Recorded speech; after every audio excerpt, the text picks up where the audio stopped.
من این رنگو دادم به چت جی پی تی و ازش خواستم بهم بگه چجوری میتونم با استفاده از حنا این رنگو روی موهام در بیارم. 3 سالی میشه که هر 40 روز یه بار روی موهام حنا میذارم و عاشق رنگی ام که حنا به موهام میده. الان موهامو نگاه نکنین که تیر هستا، در اصل تو نور آفتاب موهام این رنگیه. راستش دوست دارم که قرمزی موهام بیشتر بشه. این بار میخوام به پیشنهاد چت جی پی تی یکم چای دم شده به حنا اضافه کنم، یه کوچولو قهوه، زردچوبه، نمیدونم چی میخواد از آب در بیاد، و روغن زیتون یا نارگیل واسه اینکه خشکی موام جلوگیری کنه. راستش من همیشه بعد اینکه آب جوشو به حنا اضافه میکردم یه دونه زرد تخم مرغ و یکم روغن زیتون به مایم میزدم، ولی این بار داستان یه ذره فرق داره. سوالی که وجود داره اینه که مگه حنا مو رو قرمز نمیکنه؟ بعد بگم نه، حنا فقط تارای سفید مو رو قرمز یا نارنجی میکنه. یا اگر موهاتون توناژ روشنی داشته باشه، وگرنه که اگر موهاتون مثل من خرمایی تیره یا حتی مشکی یا توناژ تیره داشته باشه رنگ خاصی به موهاتون نمیده، البته فقط تا زمانی که تو خونه باشین، چون زیر نور آفتاب قضیه کاملا فرق داره. میگین بوش روی سرت نمیمونه؟ چرا عزیزم، میمونه، ولی خب من بوشو دوست دارم. البته که بعد از 2 بار شستشو کاملا بین میره. بعد این کار میتونی رو موهات رنگ بذاری؟ نه، موهاتو داغون میکنه. یه جورایی مثل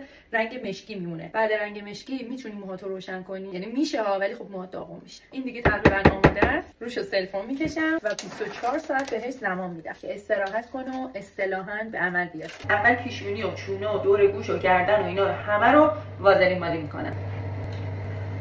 الان میخوام یکم از این روغن نارگیل که ادویه هندی داره با این روغنی که توش آلوورا داره بریزم تو حنا. لذتش باید جوری باشه که نه مثل دوغ شل و نه مثل ماست سفت باشه. یه چیزی بین این دوتا باید باشه. بعدم باید بهش بین 5 تا 8 ساعت زمان بدید. اینم نتیجه کار.